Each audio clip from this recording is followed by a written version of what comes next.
Marcus Whitmore pushed through the glass doors of Antonio's family kitchen with quick, heavy steps. His expensive black suit looked out of place in the small neighborhood restaurant. Behind him walked his 12-year-old son, Dylan, who was staring at his phone and dragging his feet like he was being forced to walk through mud.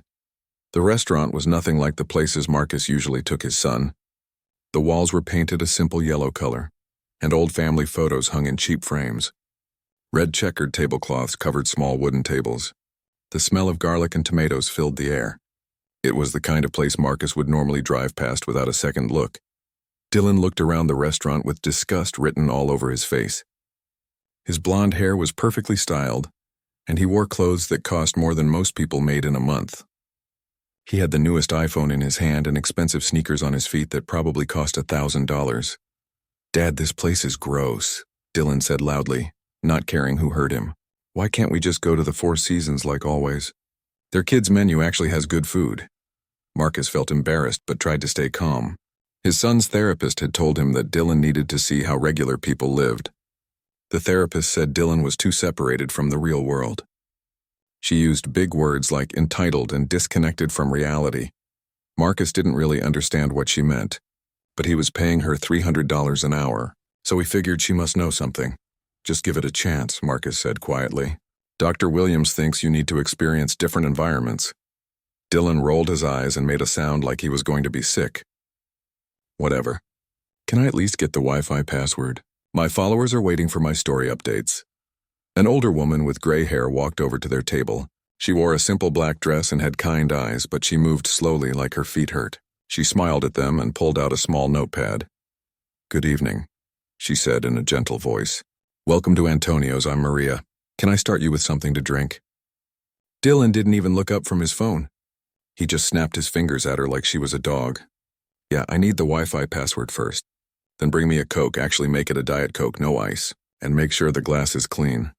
Maria looked surprised by the boy's rude behavior, but she kept smiling. "Of course, sweetheart." "The password is Family 2010, all lowercase." Dylan typed it into his phone quickly. "Finally," he said. "Now about that Coke, and I'm hungry. Do you have sushi? Or maybe some decent chicken? Not that fried stuff. I only eat organic free-range chicken."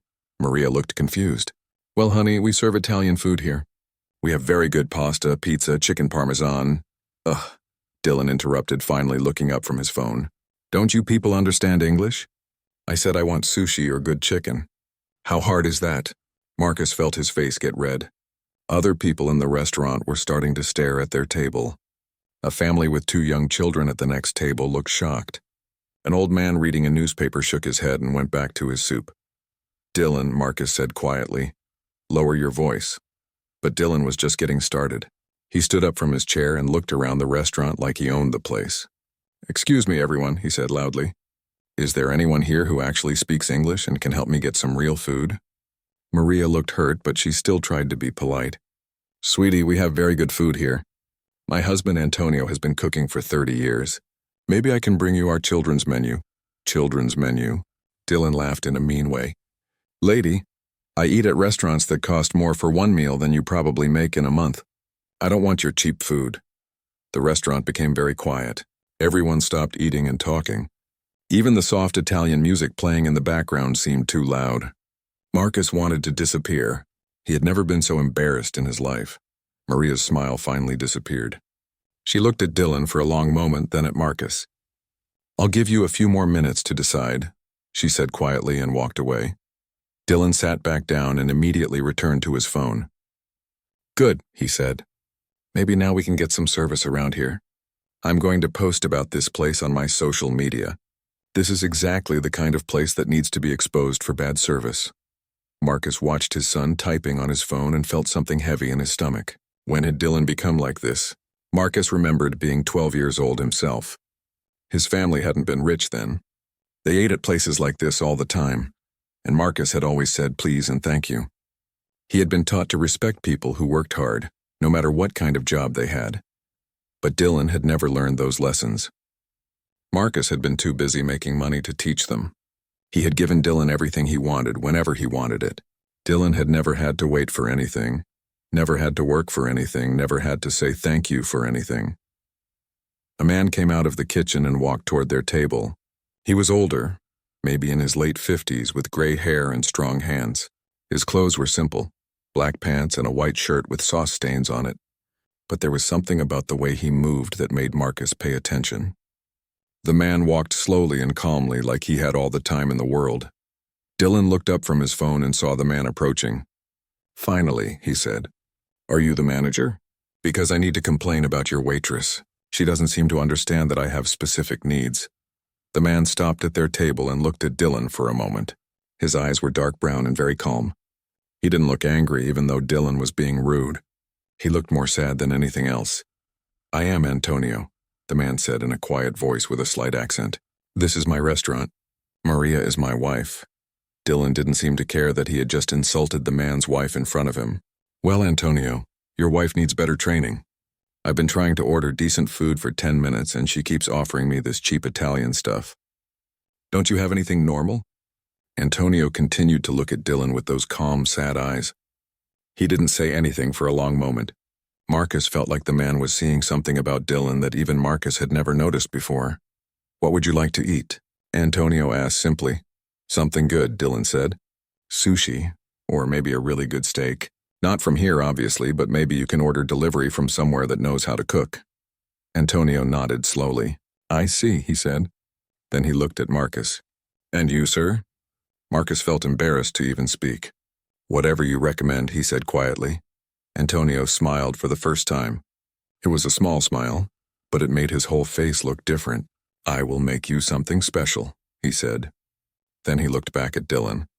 "And for you, young man, I will make what I think you need." Dylan looked confused. "What I need? I just told you what I want." Antonio nodded again. "Yes," he said. "I heard what you want, but sometimes what we want and what we need are very different things." With that, Antonio turned and walked back toward the kitchen, leaving Dylan staring after him with his mouth open. Antonio walked back to his kitchen, but he could still hear Dylan's voice carrying across the restaurant. The boy was complaining to his father about the weird old man and demanding they leave immediately. Antonio had been running this restaurant for 15 years, and he had seen many different kinds of people come through his doors. But something about this boy made him feel very sad. As Antonio began preparing food, he thought about his own childhood. He had grown up in Sicily in a house where his grandmother taught him to cook. She had very little money, but she always made sure there was enough food for everyone. She taught him that cooking was about love, not money. She taught him that the most important ingredient in any dish was respect. Respect for the food, respect for the people eating it, and respect for the person cooking it.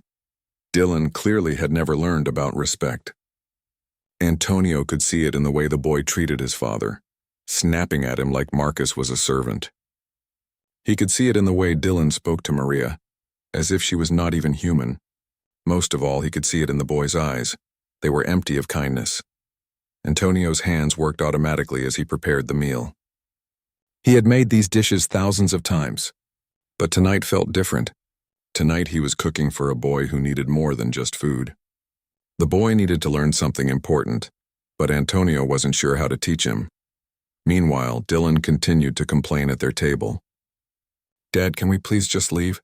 This place smells weird and that old guy is obviously crazy. He said he would make me what I need instead of what I want. What does that even mean?" Marcus was watching the kitchen through the open window.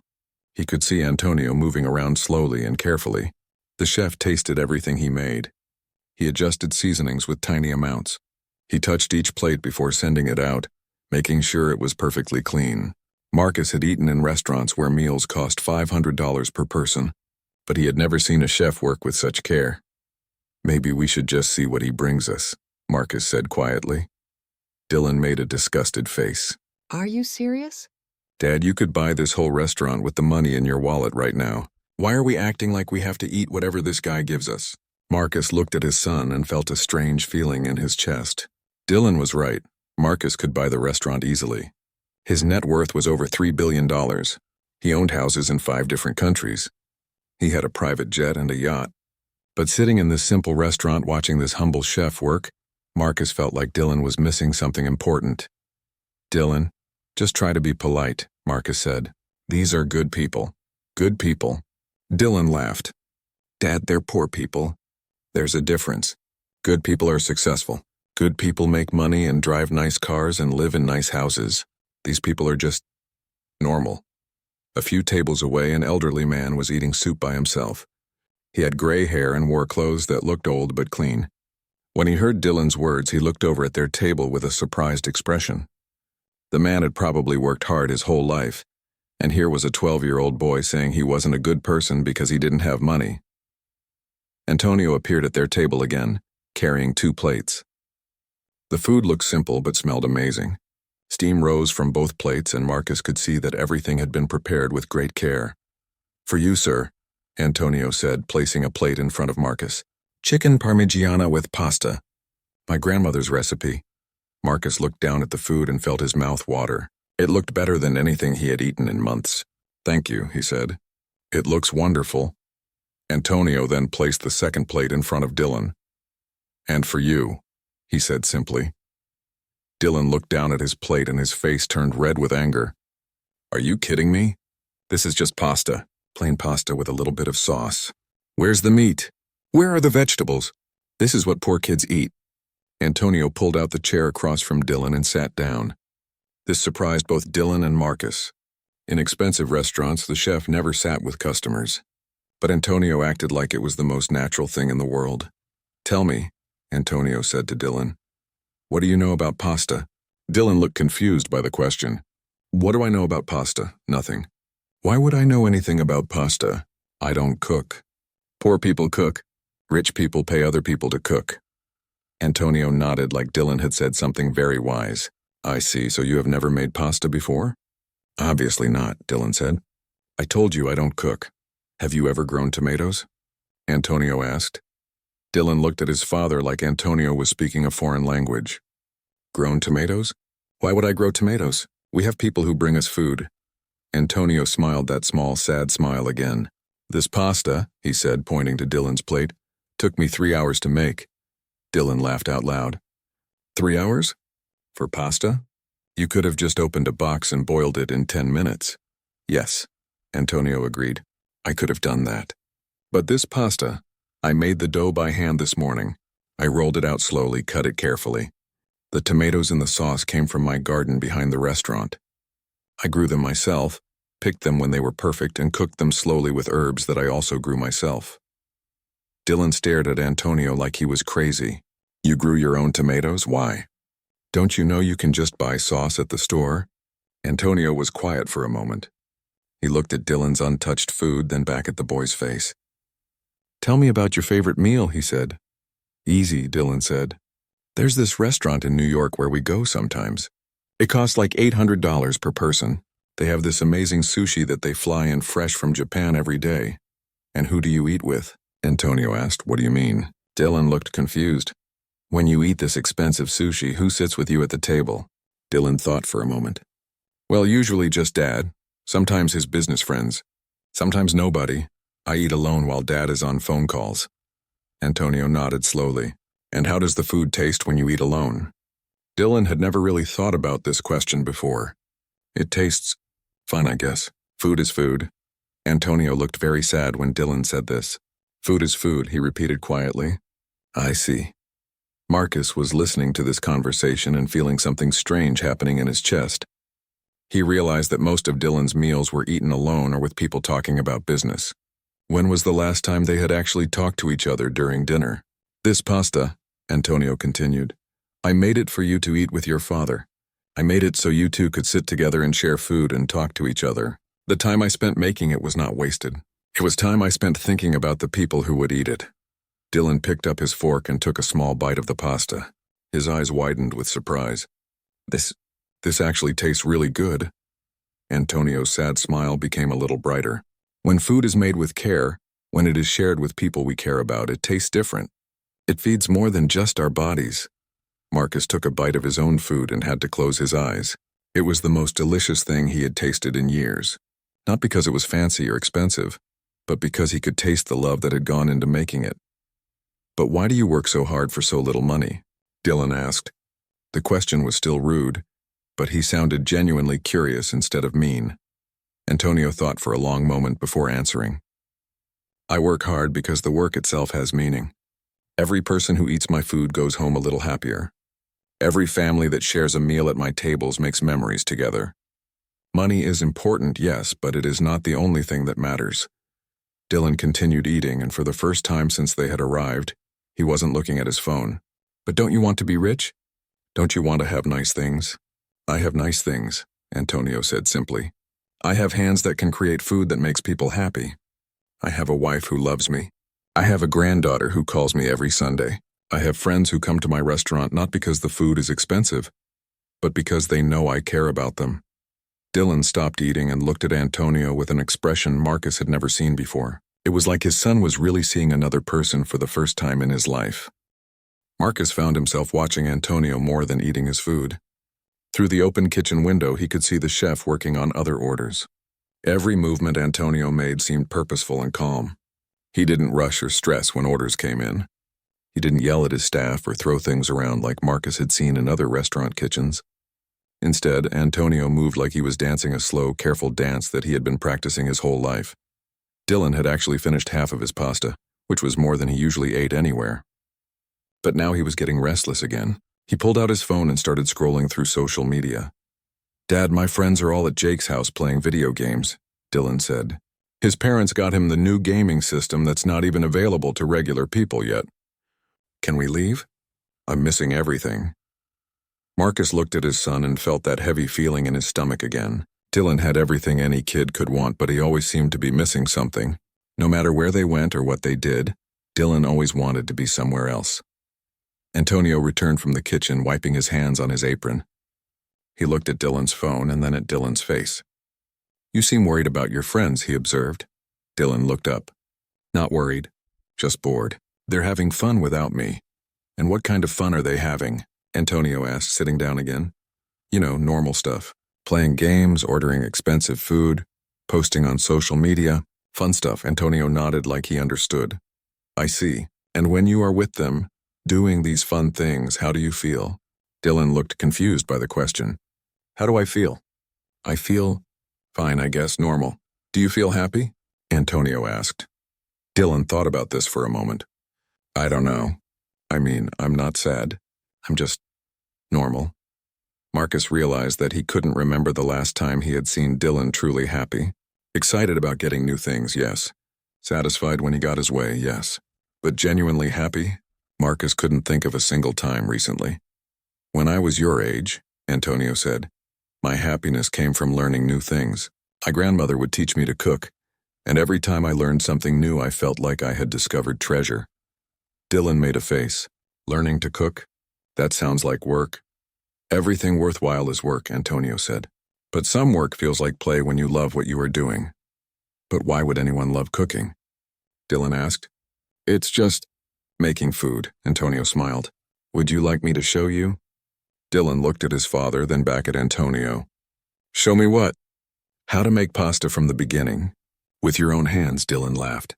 You want me to work in your kitchen? Like a regular person? Yes, Antonio said simply. Like a regular person. Marcus expected Dylan to say no immediately. His son had never shown interest in doing anything with his hands except playing video games. But Dylan seemed to be thinking about it. What's the point? Dylan asked. I mean, we can just buy pasta at the store. The point, Antonio said, is to understand what it feels like to create something instead of just buying something. Dylan looked around the restaurant. The other customers seemed happy. They were talking to each other, laughing, enjoying their food. Nobody was staring at phones or complaining about being somewhere else. I guess I could try it, Dylan said slowly, but only for a few minutes. And only because you seem to think it's some kind of big deal. Antonio's face lit up with a real smile for the first time that evening. Excellent. Come with me. Marcus started to get up too, but Antonio held up his hand. For now, just Dylan. Sometimes it is easier to learn when there are no parents watching. This made Marcus feel a little hurt, but he understood. Dylan often acted different when Marcus wasn't around. Maybe Antonio was right. Dylan followed Antonio toward the kitchen, looking back at his father once. This is weird, Dad, you know that, right? Marcus nodded. Yeah, it's weird. But maybe weird is exactly what we need. As Dylan disappeared into the kitchen, Marcus found himself alone at the table for the first time in months. When was the last time he had sat anywhere without his phone, without emails, without some kind of business to think about? He looked around the restaurant and really saw it for the first time. The family at the next table was sharing a large pizza. The parents were actually talking to their children instead of staring at devices. The children were laughing and telling stories about their day at school. The elderly man eating soup by himself was reading a book, an actual paper book, not a tablet. Marcus realized that everyone in the restaurant seemed present. They were all actually where they were, doing what they were doing instead of thinking about being somewhere else. From the kitchen, Marcus could hear Dylan's voice. "Why are you adding water so slowly? Can't we just dump it all in?" Antonio's patient voice answered. "Slow and steady. The dough needs time to come together properly. If we rush, it will be tough and chewy." "But this is taking forever," Dylan complained. "Forever is a very long time," Antonio said calmly. "This is taking about 10 minutes. Marcus smiled despite himself. 10 minutes probably felt like forever to Dylan, who was used to getting everything instantly. A few minutes later, Dylan appeared in the kitchen doorway. "Dad, you have to see this. I actually made dough, like real dough from flour and eggs and stuff." Marcus looked at his son's face and felt something shift inside his chest. Dylan looked excited. Not the fake excitement he showed when he got a new expensive toy, but real excitement. His cheeks were red and his eyes were bright. "That's great, son," Marcus said. "I'm not done yet," Dylan said quickly. "Antonio is going to show me how to roll it out and cut it into actual pasta shapes. Did you know people used to make all their pasta by hand? Like before machines?" Marcus had never heard Dylan express interest in how anything was made before. Usually, Dylan just wanted things to appear, ready-made and perfect. Dylan disappeared back into the kitchen, and Marcus could hear him asking Antonio question after question. "Why do you use this kind of flour? What happens if you use too many eggs? How did people make pasta before they had these machines?" Antonio answered every question patiently, and Marcus could hear the joy in the old chef's voice as he shared his knowledge. Marcus realized that this was the first time in years that Dylan had asked questions about anything other than when he could get something he wanted or why he couldn't do something he wanted to do. After another 20 minutes, Dylan came running out of the kitchen carrying a plate of fresh pasta. His shirt had flour on it and his hair was messy, but he looked prouder than Marcus had ever seen him. "Look what I made," Dylan said, setting the plate down in front of his father. "I made this completely from scratch. Antonio helped, but I did most of the work myself." Marcus looked at the pasta on the plate. It wasn't perfect. Some pieces were thicker than others, and the shapes weren't completely uniform. But it was beautiful in a way that store-bought pasta never was. It looked like something made by human hands with care and attention. "This is incredible, Dylan," Marcus said, and he meant it. Dylan sat down and picked up his fork. "Try it," he said eagerly. "It tastes different when you make it yourself." Marcus took a bite. The pasta was delicious, but more than that, it tasted like love. It tasted like time and effort and patience. It tasted like all the things that money couldn't buy. "It's the best pasta I've ever had," Marcus said honestly. Dylan beamed. "Antonio says that food always tastes better when you put part of yourself into making it. He says that's why his grandmother's recipes are so special, because she put her love into every dish." Marcus looked at his son and realized that something important had just happened. For the first time in Dylan's life, he had created something with his own hands. He had learned that good things take time and effort. Most importantly, he had felt proud of himself for something other than having expensive things or being better than other people. Antonio appeared at their table again, and Marcus could see the satisfaction in the chef's eyes. "How did it feel to make your own food?" Antonio asked Dylan. Dylan thought for a moment before answering. "Different," he said finally. "Good different, like, I don't know how to explain it." "You don't have to explain it," Antonio said. "You just have to remember it." The next Saturday, Marcus found himself driving back to Antonio's restaurant. Dylan had asked to go back 3 times during the week, which was unusual. Dylan never wanted to go anywhere twice, especially not a place he had initially called gross. When they arrived, Antonio greeted them with a warm smile. "Welcome back, my friends. Dylan, are you ready for your second cooking lesson?" Dylan nodded eagerly. "Can we make something harder this time?" "The pasta was easy once I got the hang of it," Antonio chuckled. Ah, you think pasta is easy now? Good. Today we will make ravioli. But first you must learn the most important cooking lesson of all. What's that? Dylan asked. Patience, Antonio said simply. Dylan's face fell a little. Oh, that sounds boring. Antonio led Dylan back to the kitchen and Marcus followed this time. The kitchen was small but very clean and organized. Every pot, pan, and utensil had its place. Marcus could see that Antonio ran his kitchen with the same careful attention he put into his cooking. Today you will learn that cooking is not just about following directions, Antonio explained as he pulled ingredients from the refrigerator. Cooking is about understanding. Understanding takes time. Dylan watched as Antonio laid out flour, eggs, cheese, and herbs on the metal counter. But I already know how to make pasta dough, Dylan said. Can't we just skip to the good part? There is no skipping in cooking, Antonio said firmly but kindly. Every step has a purpose. Every step teaches you something important. Dylan sighed dramatically, but he started measuring flour anyway. Marcus noticed that his son was already moving more carefully than usual. The week before, Dylan would have dumped the flour quickly and made a mess. Today, he was actually paying attention to what he was doing. Too fast, Antonio said when Dylan started cracking eggs into the flour well. The eggs must be added slowly, or the dough will not come together properly. But why? Dylan asked, frustrated. They're just eggs. Antonio stopped what he was doing and looked at Dylan seriously. In cooking, like in life, rushing always creates problems. When you rush the eggs, they do not mix evenly with the flour. The dough becomes lumpy and tough. When you rush in life, you make mistakes that are hard to fix. Dylan cracked the next egg more slowly, watching as Antonio mixed it carefully into the flour. This is taking forever, though. How long do you think we have been working? Antonio asked. Dylan looked around for a clock. Like an hour? Antonio smiled and pointed to a timer on the counter. 12 minutes, Dylan's eyes widened. Seriously, it feels like way longer. That is because you are not used to focusing on one thing for very long, Antonio said gently.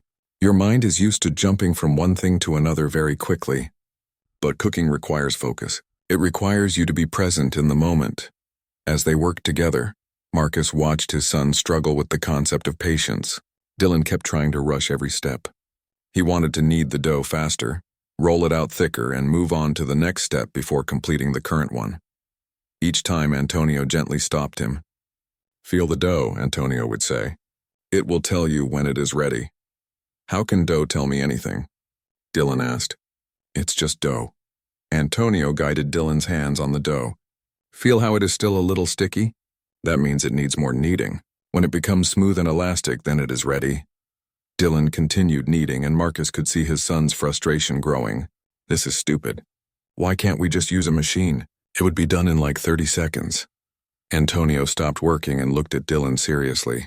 Tell me, when you play your video games, do you want to win immediately? Or do you enjoy the challenge? Dylan thought about this. Well, I like the challenge. Winning too easily is boring. Exactly, Antonio said. The challenge is what makes victory meaningful. The work is what makes the result valuable. Dylan continued kneading, but Marcus could see him thinking about what Antonio had said. After a few more minutes, Dylan's face changed. Oh, the dough feels different now. It's smooth. Antonio smiled broadly. Very good, you see? The dough told you when it was ready, but you had to be patient enough to listen. They moved on to making the filling for the ravioli. Antonio showed Dylan how to mix ricotta cheese with herbs and seasonings. Again, Dylan wanted to rush, adding too much of everything at once. Taste as you go, Antonio instructed. Add a little, taste, add a little more. Cooking is a conversation between you and the food. A conversation? Dylan laughed. You really do think food can talk? Not with words, Antonio said. But food has ways of telling you what it needs. Too salty? It will taste harsh. Not salty enough? It will taste flat.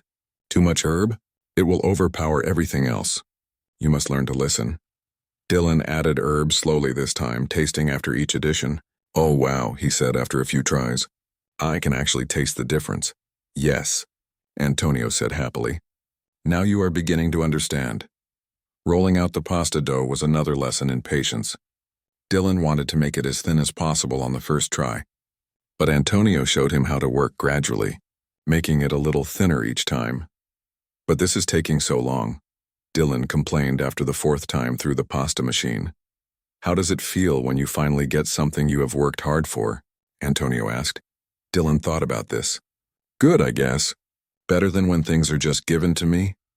Exactly, Antonio said. The feeling of accomplishment comes from the effort, not from the result alone. As they assembled the ravioli, Dylan began to relax into the process. He stopped checking his phone every few minutes. He stopped complaining about how long everything took.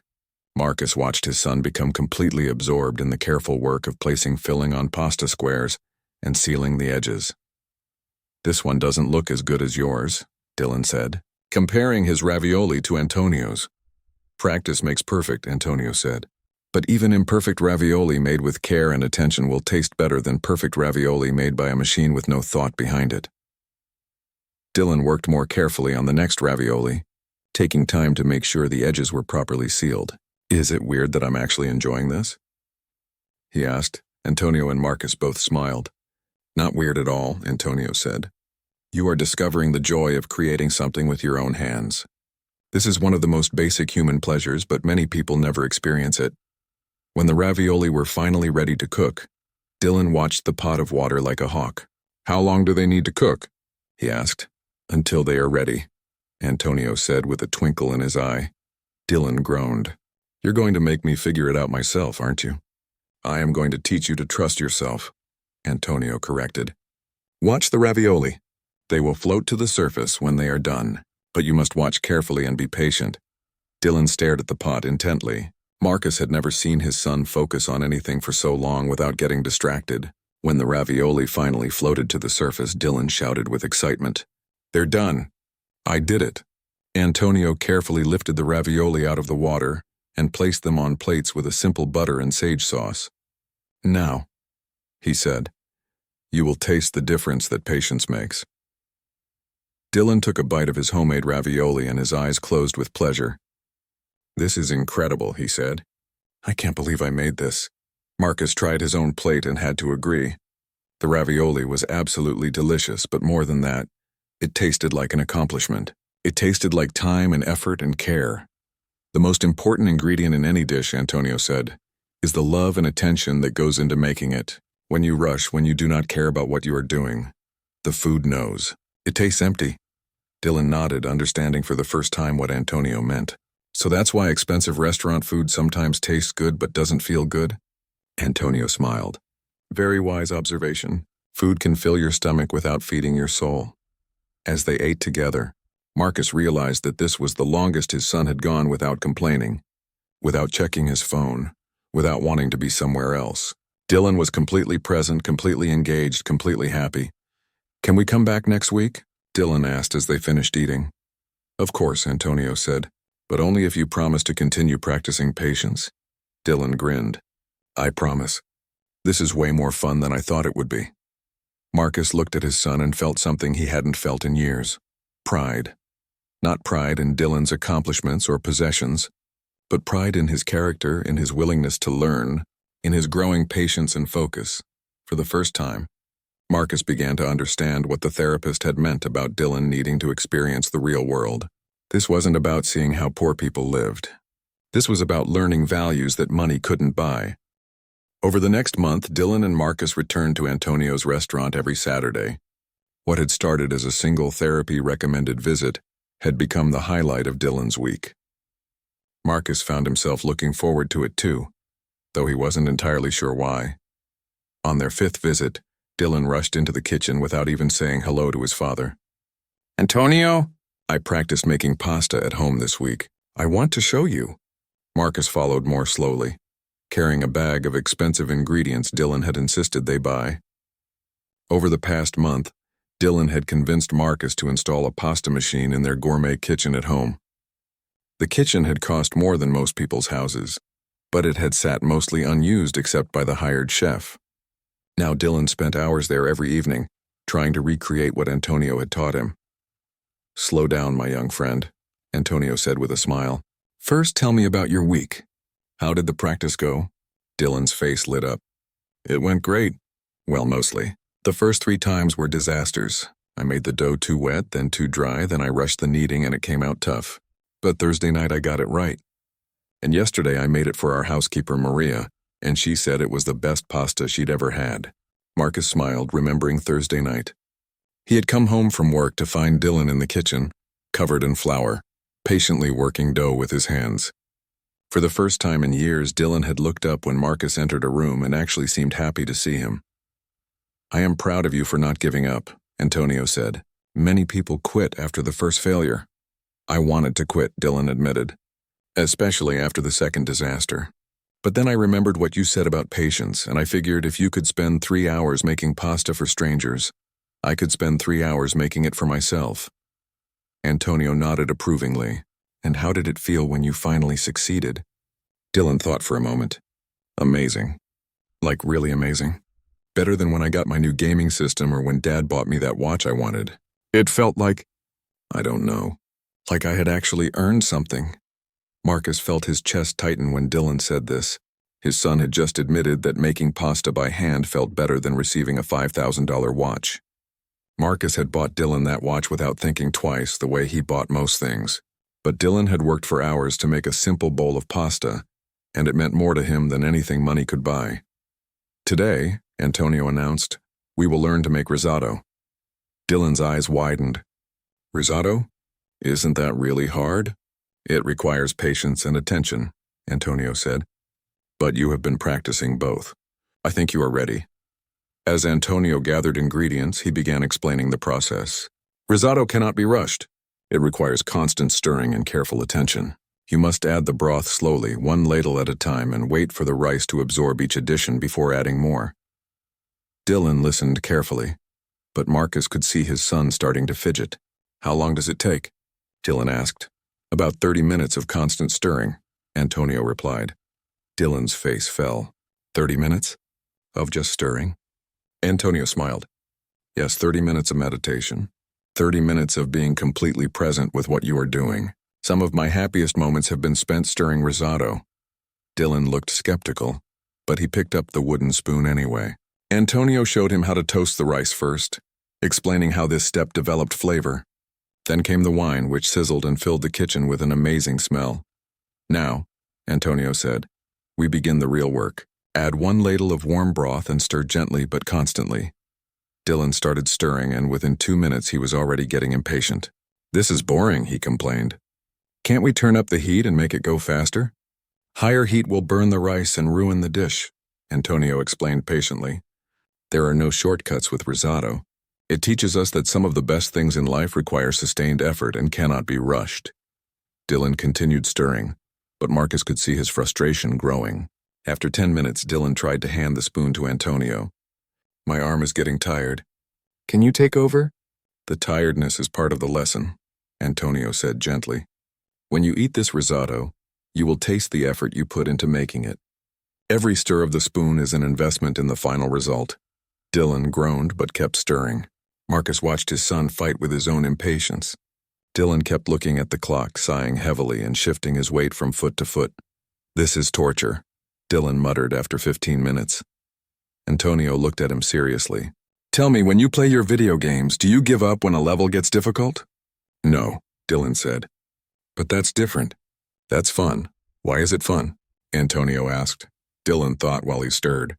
Because when you beat a hard level, it feels really good. And because you get better at the game." "Exactly," Antonio said.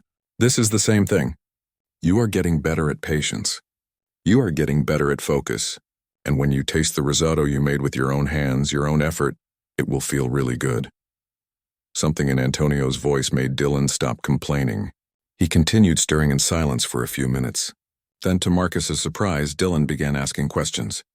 "Antonio, how did you learn to cook?" Dylan asked. Antonio smiled as he watched Dylan stir. "My grandmother taught me, starting when I was about your age. She said that cooking was the best way to learn about life." "What do you mean?" Dylan asked, genuinely curious. "Cooking teaches you that good things take time. It teaches you that shortcuts usually lead to disappointment. It teaches you to pay attention to small details.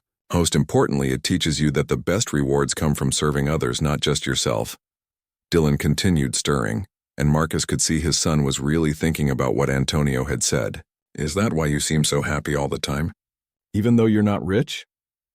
Antonio laughed softly. I am rich, my young friend. Just not in the way most people think about wealth. What do you mean? Dylan asked. I am rich in purpose. I wake up every morning knowing that my work matters. I am rich in relationships. The people who come to my restaurant are not just customers. They are friends. I am rich in satisfaction. When I go to bed at night, I know I have done something meaningful with my day. Dylan stirred thoughtfully. But don't you want more money? Don't you want a bigger restaurant or a fancy car? More money would be nice, Antonio admitted. But I have learned that wanting more and more money is like being thirsty and drinking salt water. The more you drink, the thirstier you become. Marcus felt like Antonio was speaking directly to him. Marcus had more money than he could spend in 10 lifetimes, but he still wanted more. He still worked 70-hour weeks trying to make even more money. When had he last felt satisfied with what he had? The secret, Antonio continued, is to find work that feeds your soul, not just your bank account. When you love what you do, when you know it matters, money becomes just a tool instead of the whole purpose. 25 minutes had passed, and Dylan was still stirring. Marcus realized his son hadn't looked at his phone once during the entire process. Dylan's whole attention was focused on the risotto, on the conversation with Antonio, on the moment he was living right now. You know what's weird? Dylan said suddenly. I'm not bored anymore. Like I was really bored at first, but now I'm actually enjoying this. Antonio nodded knowingly. That is the magic of patience. When you stop fighting against the process and surrender to it, it becomes peaceful instead of frustrating. Dylan smiled. I think I get it now. It's like meditation, but with food. Exactly, Antonio said happily. You are learning to be present. Most people spend their whole lives thinking about the past or worrying about the future. They never actually experience the moment they are living in. Finally, after 30 minutes, the risotto was ready. Antonio showed Dylan how to add the final touches: butter, cheese, and fresh herbs. When Dylan tasted the finished dish, his face transformed with wonder. This is incredible, Dylan said. I can't believe I made this. It tastes like something from the fanciest restaurant in the world. It tastes better than that, Antonio said with a smile. It tastes like patience.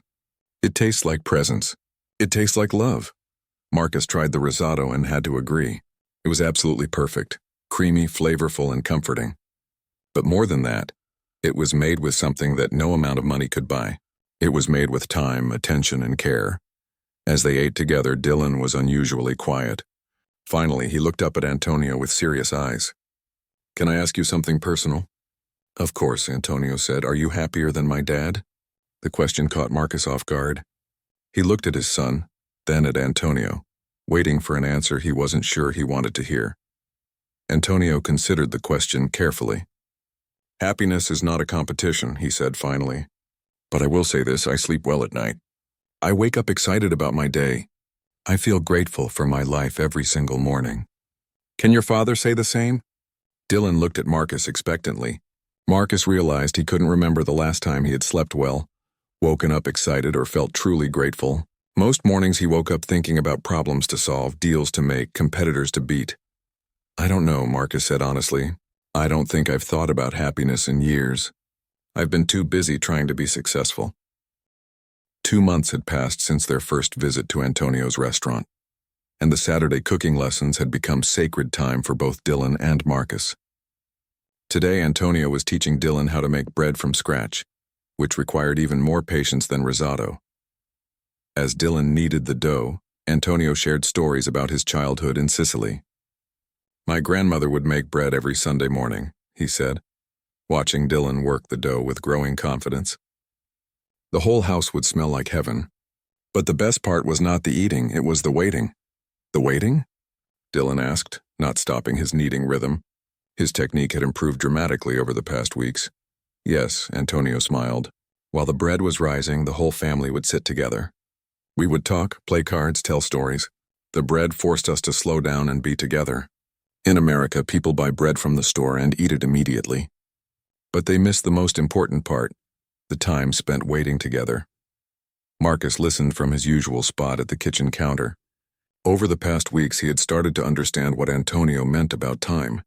Marcus's whole life was built around saving time, making things faster, getting results immediately. But watching Dylan learn patience had taught Marcus something he had never considered. Maybe the time spent doing something was more valuable than the time saved by having it done quickly. "Antonio," Dylan said as he continued kneading, "can I ask you something that might sound rude?" "You can ask me anything," Antonio replied. "Why don't you try to make more money? Like you could open more restaurants or charge higher prices or move to a richer neighborhood. Don't you want to be successful?" Antonio was quiet for a moment, considering his answer. "Tell me, Dylan, what does success mean to you?" Dylan thought while he worked the dough. "Having lots of money, I guess. Being able to buy whatever you want. Being important, I see," Antonio nodded. "And do you think your father is successful?" "Of course," Dylan said immediately. "He's one of the richest people in the world. And is he happy?"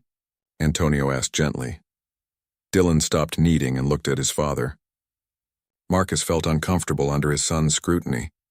Dylan seemed to be really seeing him for the first time. The stress lines around his eyes, the way his shoulders were always tense, how he was constantly checking his phone even during their cooking lessons. "I don't know," Dylan said quietly. "I don't think I've ever thought about whether Dad is happy. I just knew he was successful." Antonio placed the dough in a bowl to rise and covered it with a clean towel. "Success and happiness are not the same thing," he said. "I learned this the hard way." "What do you mean?" Dylan asked. Antonio sat down and gestured for Dylan and Marcus to join him. "When I first came to America, I wanted to be rich and famous like the celebrity chefs on television. I worked 20 hours a day, opened 3 restaurants, hired lots of staff, tried to expand as fast as possible." "What happened?" Marcus asked, genuinely curious. "I was miserable," Antonio said simply. "I had no time for my family. I had no time to actually cook. I was too busy managing businesses.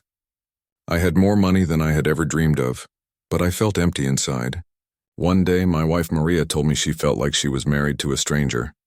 Dylan leaned forward, fascinated. "So what did you do?" "I closed 2 of the restaurants and kept only this one. I fired most of my staff and went back to cooking myself. I started spending time with my family again. My income dropped by 80%, but my happiness increased by 1,000%. Marcus felt a strange sensation in his chest. "But didn't you feel like you were giving up? Like you were settling for less?" Antonio smiled. "I was settling for more, not less. More time with people I love, more satisfaction from my work, more peace in my heart, more connection to my community.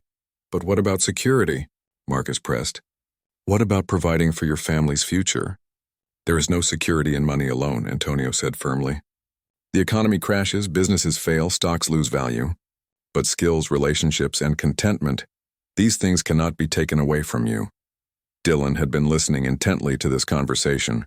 "So you chose to be poor instead of rich?" Antonio laughed. "I am not poor, Dylan.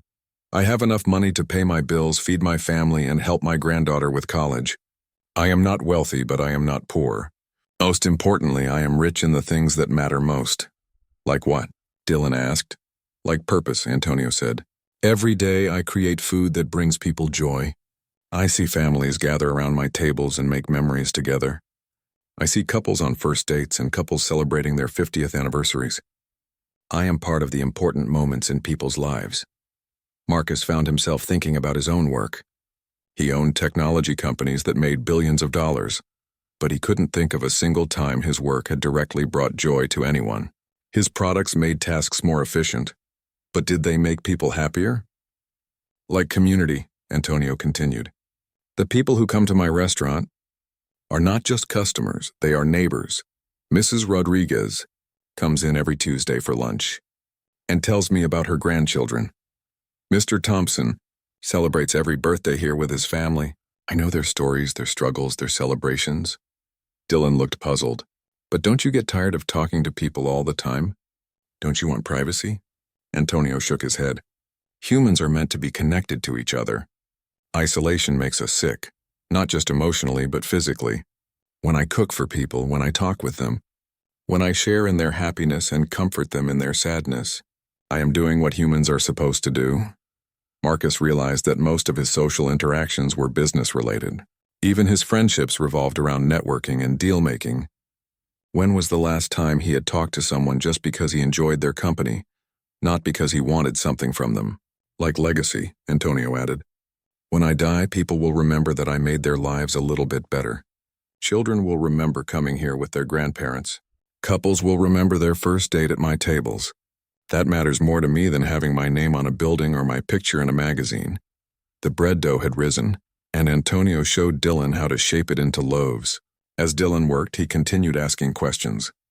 But didn't you ever want to be famous? Didn't you want people to know your name? Fame is a trap, Antonio said seriously. Famous people cannot go anywhere without being bothered. They cannot have real relationships because people always want something from them. They live in fear that their fame will disappear. I would rather be unknown and peaceful than famous and anxious. Marcus thought about his own semi-celebrity status in the business world. He couldn't go to many public places without being recognized. People were always trying to get close to him for business opportunities. He had bodyguards and security systems and couldn't trust new people's motives. Was this really success? As they waited for the bread to bake, Antonio shared more of his philosophy. The modern world tells us that more is always better. More money, more possessions, more achievements, more recognition. But this is a lie that makes people sick. What do you mean, sick? Dylan asked. Look around you, Antonio said. How many wealthy people do you know who are truly at peace? How many successful people sleep well at night? How many rich families actually enjoy spending time together? Dylan looked at his father again, and Marcus felt exposed. He couldn't remember the last time he had slept through the night without waking up, worried about some business problem. He couldn't remember the last time he had enjoyed a family dinner without thinking about emails he needed to answer. The secret to happiness, Antonio continued, is to want what you have instead of always wanting more. To find satisfaction in simple pleasures. To measure success by the love in your life, not the numbers in your bank account. But how do you stop wanting more? Dylan asked. Like when I see my friends with newer phones or better games, I automatically want those things too. Antonio smiled. This is natural, especially for young people, but you can train your mind to appreciate what you already have. Every morning when I wake up, I spend 5 minutes thinking about things I am grateful for. My health, my family, my work, even small things like the taste of coffee or the sound of rain. Dylan looked skeptical. That actually works? Try it for 1 week, Antonio challenged. Every morning before you get out of bed, think of 3 things you are grateful for.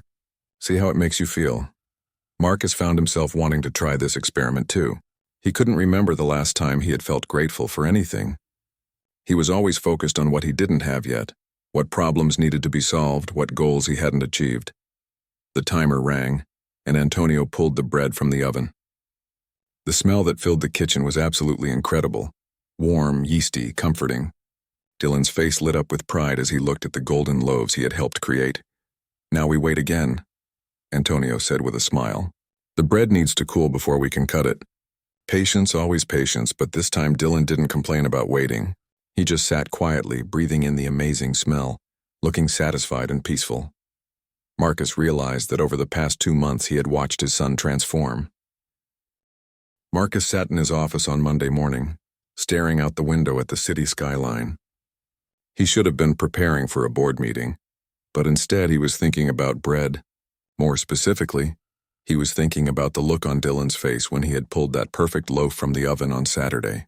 Pure joy, pure pride, pure satisfaction. When was the last time Marcus had felt anything like that? He tried to remember feeling genuinely excited about any of his business achievements in recent years. Buying companies, making deals, seeing stock prices rise, none of it brought him joy anymore. It just brought relief that he was still winning, still staying ahead, still accumulating more. His assistant knocked on the door. Mr. Whitmore, the board is ready for you. Marcus nodded and gathered his papers, but his mind was still on Dylan. Over the past 2 months, his son had become a different person. Dylan actually listened when people talked to him now. He said please and thank you without being reminded. He had started helping their housekeeper with small tasks around the house, not because he was told to, but because he seemed to genuinely want to be helpful. The board meeting was about acquiring another company, a deal worth $200 million. Marcus went through the motions, asked the right questions, made the necessary decisions, but the whole time he kept thinking about something Antonio had said. When you know your work matters, money becomes just a tool instead of the whole purpose. What was the purpose of this acquisition? To make more money, which would allow them to make even more deals, which would make even more money, When did it end? When did he have enough? After the meeting, Marcus found himself driving to Antonio's restaurant instead of going back to his office. It was Tuesday afternoon and the lunch rush was over. Antonio was in the kitchen preparing for dinner service. "Marcus!" Antonio smiled warmly when he saw him. "This is unexpected." "Where is Dylan?" "School," Marcus said. "I wanted to talk to you alone if you have a few minutes." Antonio wiped his hands on his apron and gestured to a table. "Of course, sit. I will make us coffee." As Antonio prepared espresso on an old machine that looked like it belonged in a museum, Marcus tried to figure out how to say what he was thinking. "Antonio, I need to ask you something." "How did you know?" "Know what?" Antonio asked, bringing 2 small cups to the table. "How did you know that Dylan needed what you've been teaching him?"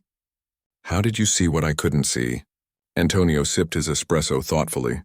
"I did not see anything special. I simply saw a boy who had never learned that the best things in life cannot be bought." Marcus felt a stab of guilt. "I've given him everything he ever wanted." "Yes," Antonio said gently. "That was the problem." "I don't understand," Marcus said, though part of him did. Antonio leaned back in his chair. "Tell me, Marcus, what is your happiest childhood memory?" Marcus thought for a moment. "Probably the summer I was 13. My dad was out of work for 3 months, so we couldn't afford our usual vacation. Instead, we spent the whole summer working on our old house together. Painting, fixing things, building a deck. By the end of the summer, the house looked completely different." "And why was this your happiest memory?" Antonio asked. "Because..." Marcus paused, understanding beginning to dawn. "Because we worked together. Because we accomplished something difficult. Because at the end, we could see what we had built with our own hands." Antonio nodded. "Exactly. The happiness came not from what you received, but from what you created and accomplished. Dylan has never had this experience." Marcus felt his chest tighten. "I wanted to give him everything I didn't have growing up. I wanted him to never struggle like I did." "But the struggle was not your enemy," Antonio said softly. "The struggle was what made you strong. The struggle was what taught you to appreciate things. When you removed all struggle from Dylan's life, you also removed all opportunity for real satisfaction." Marcus looked around the simple restaurant, thinking about his mansion with its unused gourmet kitchen, its movie theater that Dylan barely used, its game room full of expensive equipment that Dylan had grown bored with after a few weeks. "I've been thinking about what you said about measuring success differently," Marcus said. "But I don't know how to change. My whole life is built around making more money, growing the business, staying ahead of competitors." Antonio smiled. "You do not have to change everything at once. Start small. Start with Dylan." "What do you mean?" "Instead of buying him things, give him experiences. Instead of solving his problems for him, teach him to solve them himself. Instead of protecting him from disappointment, help him learn that disappointment is part of life." Marcus thought about this. "But what if he gets angry? What if he thinks I don't love him anymore?" "He may get angry at first," Antonio admitted. "Children do not like it when the rules change. But deep down, he will be grateful. Children need boundaries, challenges, and expectations. Without these things, they feel lost." Over the next hour, Antonio shared stories about raising his own children. He talked about teaching them to work for things they wanted, about letting them fail sometimes so they could learn to succeed, about showing love through guidance instead of just giving. "The hardest part of being a parent," Antonio said, "is learning when not to help, when to let your child struggle a little so they can grow stronger." Marcus realized he had never let Dylan struggle with anything. Every problem was immediately solved. Every want was immediately fulfilled. Every discomfort was immediately removed. "I want to change," Marcus said finally, "but I don't know where to start." Antonio smiled. "You have already started. You brought Dylan here. You watched him learn patience and respect. You saw him discover the joy of creating something with his own hands. Now you just need to continue what we started." "How?" "Spend time with him. Real time, not just buying him things or taking him places. Teach him skills. Let him help you with real tasks. Most importantly, let him see you struggle sometimes, let him see you fail sometimes. Let him see that you are human." Marcus thought about his carefully constructed image as the perfect, successful father who never showed weakness or uncertainty. "I've always tried to appear strong for him." "Children need to see their parents' humanity," Antonio said. "They need to know that everyone struggles, everyone makes mistakes, Everyone has to work hard for things that matter. When parents pretend to be perfect, children think they are the only ones who have problems. As Marcus drove home that evening, he thought about everything Antonio had said. When he arrived at his mansion, he found Dylan in the kitchen, carefully making pasta by hand. Their housekeeper Maria was watching with amazement. "Mr. Dylan," she was saying, "where did you learn to do this?" "My friend Antonio taught me," Dylan said proudly. "He says that making food with your hands connects you to all the people who came before you." Marcus watched his son work with such care and attention, and he made a decision. Instead of going to his home office to answer emails, he walked into the kitchen.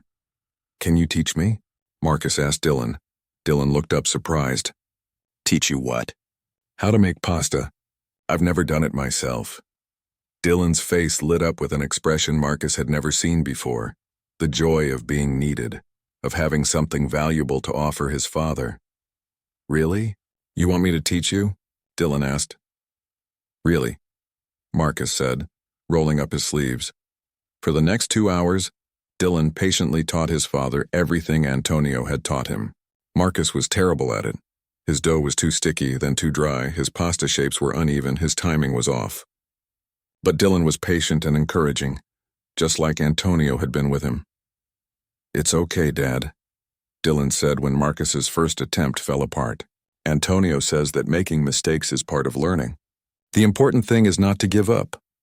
As they worked together, Marcus realized this was the most time he had spent alone with his son in months. Usually, their interactions were rushed conversations in the car or during hurried meals. But here in the kitchen, with nowhere else to be and nothing else to do, they actually talked. Dylan told him about school, about his friends, about things he was thinking about. Marcus found himself sharing stories about his own childhood, about learning to cook with his mother, about the satisfaction of creating something with your own hands. When they finally sat down to eat the imperfect pasta they had made together, Marcus felt something he hadn't experienced in years: peace, contentment, the simple joy of being completely present in a moment with his son. "Dad," Dylan said as they ate, "are you happy?" The question caught Marcus off guard. "What made you ask that?" "Antonio asked me the same question about you," Dylan said, "and I realized I didn't know the answer." Marcus looked at his son's serious face and decided to tell the truth. "I don't think I have been happy for a long time," he said quietly. "I've been successful but not happy." Dylan nodded like this made perfect sense. "Antonio says that success and happiness are different things. He says that real happiness comes from doing work that matters and having people you love." Marcus felt tears prick his eyes. His 12-year-old son had learned more about life in 2 months than Marcus had learned in 40 years. "You're right," Marcus said. "And you know what? Sitting here with you, eating this pasta we made together, this is the happiest I've felt in a very long time." 6 months later, Marcus stood in Antonio's kitchen watching his son teach 3 of his friends how to make fresh bread.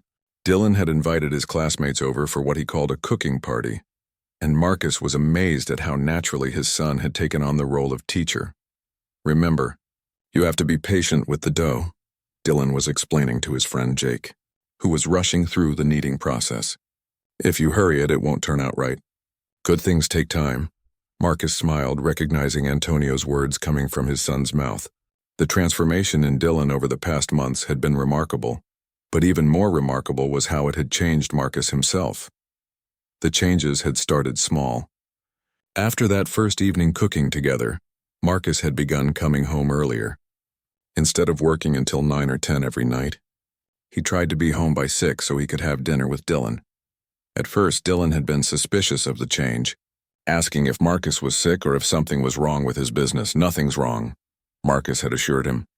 "I just want to spend more time with you." It had taken Dylan a few weeks to trust that the change was real. But gradually they had developed new routines. They cooked together 3 nights a week. They visited Antonio's restaurant every Saturday, where Dylan continued learning new recipes and Marcus continued learning about life from the wise chef. Most importantly, Marcus had started saying no to things. When business partners wanted to meet for dinner, he explained that he ate with his son. When board meetings were scheduled for Saturday mornings, he politely declined. When opportunities arose that would require extensive travel, he turned them down. His business associates thought he was having a midlife crisis. His accountant worried that he was losing his competitive edge. But Marcus had never felt more focused or more purposeful in his life. The real test had come 3 months earlier when Dylan had begged Marcus for the latest gaming system, which cost nearly $2,000. The old Marcus would have bought it immediately, probably ordering the most expensive version with all the accessories. Instead, Marcus had made Dylan a different offer. "If you really want it, you can earn half the money yourself. I'll match whatever you save." Dylan had been outraged at first. "Earn money? How am I supposed to earn money? I'm 12.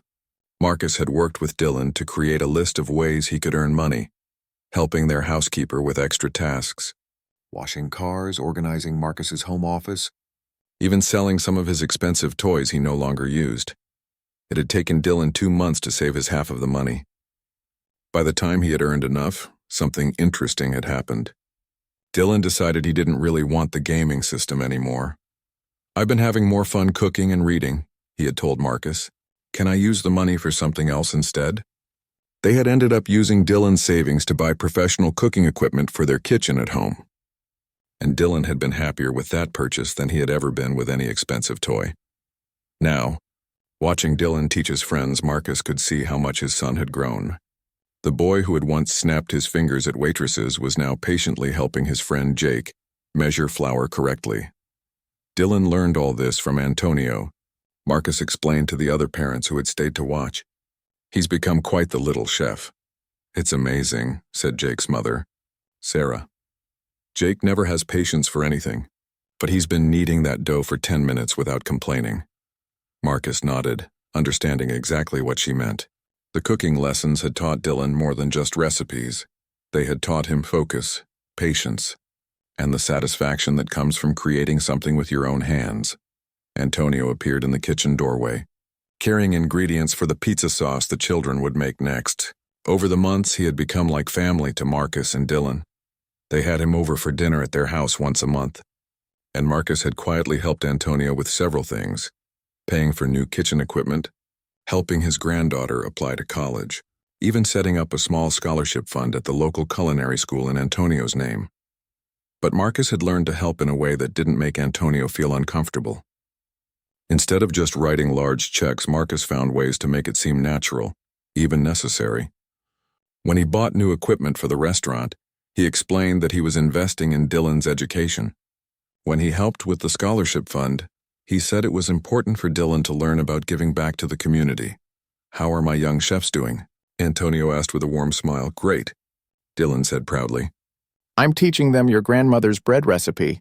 "Well, the easy version anyway." Antonio watched approvingly as Dylan guided his friends through the process. "You are becoming a very good teacher, Dylan. You have learned that patience with others is just as important as patience with food." Later that evening, after the other children had gone home with their fresh-baked bread, Marcus and Dylan sat down to dinner together. It had become their favorite time of day. No phones, no distractions, just father and son sharing a meal and talking about their lives. "Dad?" Dylan said as they ate the soup they had made together. "I want to tell you something." What's that?" Marcus asked. "I'm really glad you made me earn money for that gaming system. Even though I was mad at first," Marcus smiled. "Why are you glad?" "Because it taught me that I don't actually need as much stuff as I thought I did. And also because earning money is harder than I thought. It made me understand why you work so hard." Marcus felt a warm feeling in his chest. "You know, Dylan, you've taught me some important things too." "Like what?" Dylan asked, curious. "Like how much better food tastes when you make it yourself. Like how much more satisfying it is to create something than to buy something. Like how much happier I am when I spend time with people I love instead of just working all the time." Dylan smiled. Antonio was right, wasn't he? About success and happiness being different things. "Very right," Marcus agreed. "I spent so many years thinking that making more money would make me happier. But the happiest I've been in years is sitting right here with you, eating soup we made together." They finished dinner in comfortable silence.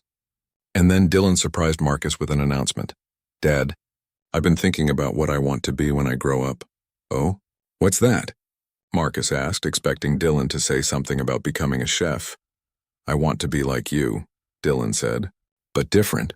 Marcus was confused. "What do you mean?" I want to have a business like you do, Dylan explained. But I want it to be a business that helps people, not just makes money.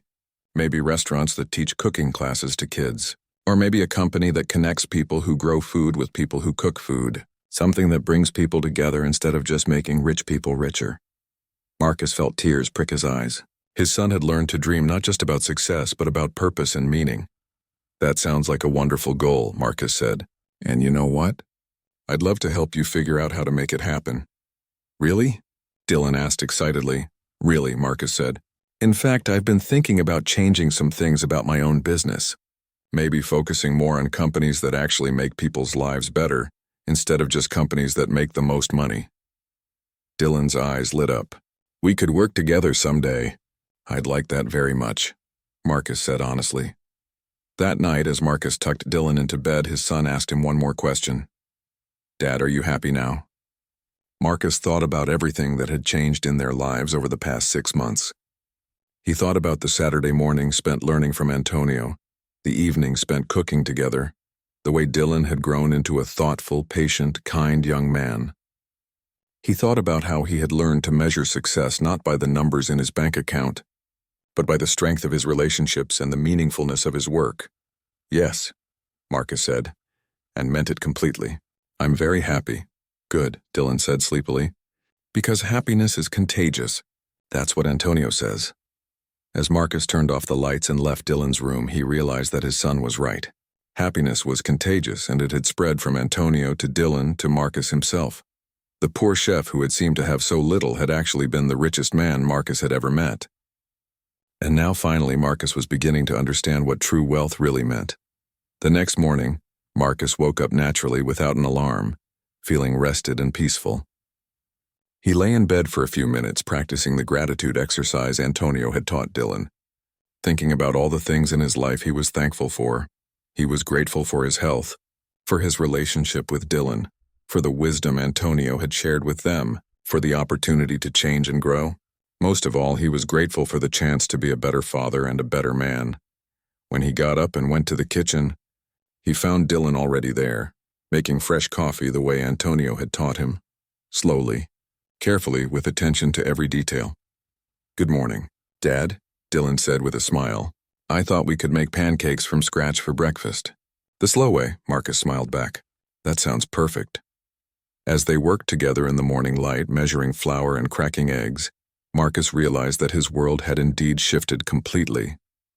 Not because his circumstances had changed dramatically, but because his understanding of what mattered had been transformed.